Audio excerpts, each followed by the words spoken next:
The Alabama Crimson Tide headlined SEC Media Days here in Dallas today as the main focus was on head coach Kalen DeBoer.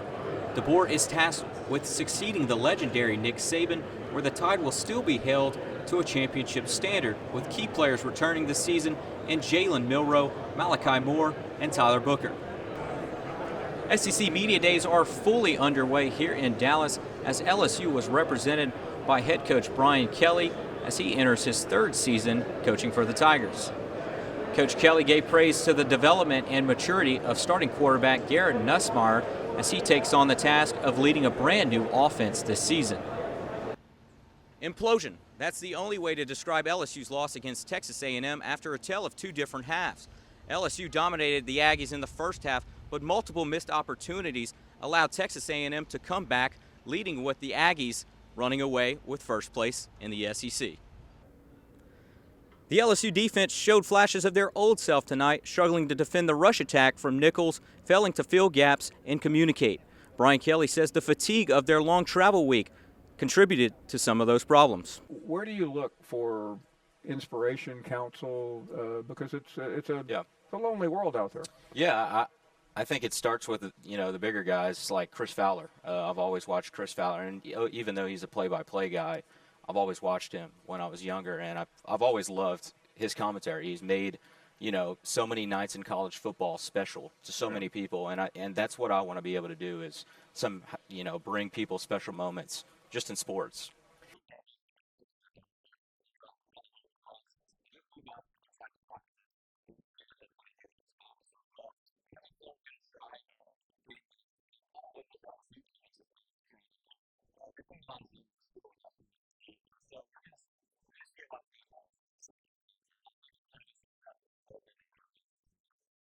Matchup. Yeah, Monster's in sort of a sophomore slump right now, and kind of just like Jared, he's got to be more disciplined at the plate, and it starts with the breaking ball and identifying it out of the pitcher's hands. Tonight, that's going to be a big deal, especially with Liam Doyle. So just hitting the breaking ball well. Mm-hmm. Now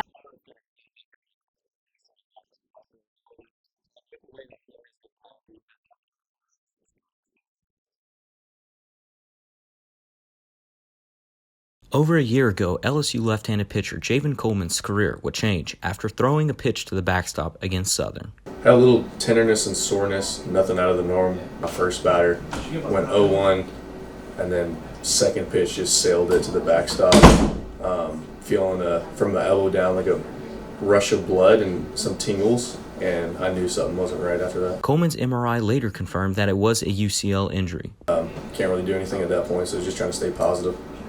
Coleman's injury is referred to as a Tommy John injury. LSU athletic trainer Josh Walker explains what it actually is. Ulnar collateral ligament is the one that is sprained or torn. That is the main stabilizing ligament of the inside of the elbow. So to be able to throw it, especially throw really hard in elite level, you got to have that thing repaired or reconstructed.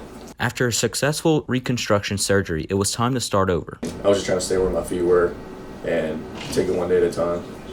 It's tough seeing your guys go out there and play, and you can't really help them too much besides, sitting in the dugout cheering them on. In some of his toughest days of recovery, he counts on his family and faith to keep him going. I think that God put me through this tough time because he knows I can handle it, and he's showing me things that I need to work on, and not on the field but off the field as well. His recovery is nothing short of hard work day in and day out, as Walker says he's come a long way. Attacked his rehab every day and really attacked the throwing program. In his non-throwing days, that's where we can kind of hit the range of motion, not necessarily fatigue his body in a way, but hit things where he feels sore. Yeah, he's helped me a lot.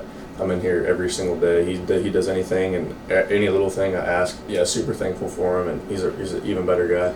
While he nears the end of recovery and is eager to start back up again, Coleman takes everything full circle. Trust the process. Take it one day at a time.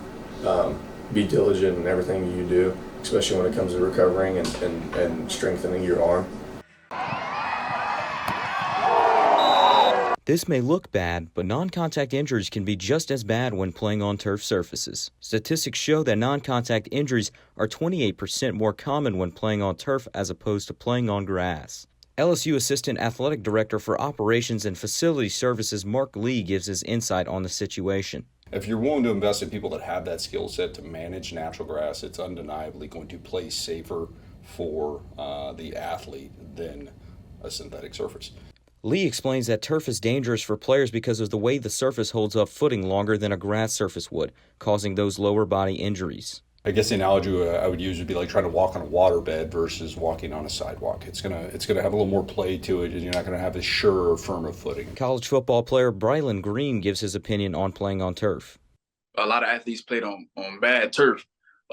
And you can't really play on bad grass. I feel like grass is grass at the end of the day. Green feels as if the NCAA should look at the problems that come with turf to shape a better future for athletes like himself.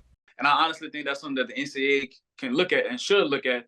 Even NFL is something that they should look at, to help out the players. And the game that we playing is something that could change our family's life.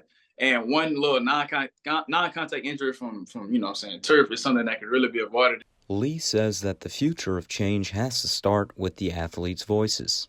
It's going to take the players very much leaning on that next CBA, and when that comes around and saying that that's what they want to have done.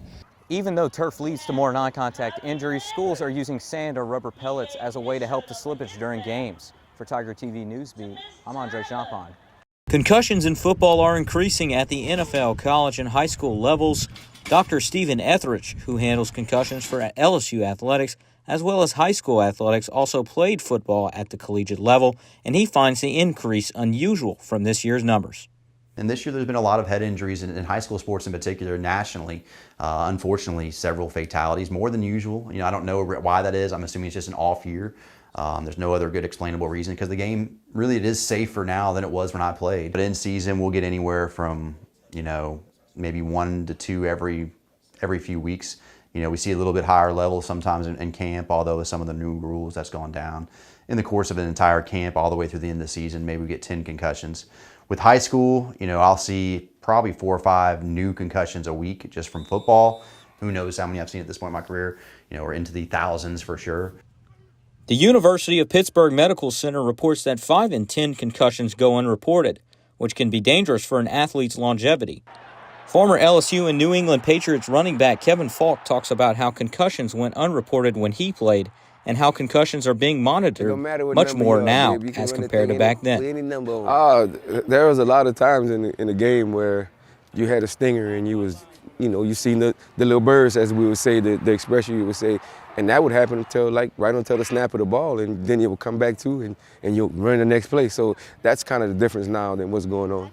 It's only get reported if it was just something that you could not, it was unbearable. Like if you got knocked out or something, you can't hide that. You can't hide that. Although concussions are increasing and going unreported, players are more protected than they have ever been with the use of Guardian caps, better coaching, and innovative technology. LSU tight end Gabe Leonard believes that Guardian caps and proper equipment are essential to the safety for players. Seen a lot of reduction. They said about 50 to 60% when you use the Guardian caps. So I like the science behind it. It sounds really good. I think that it is very important for the proper headgear.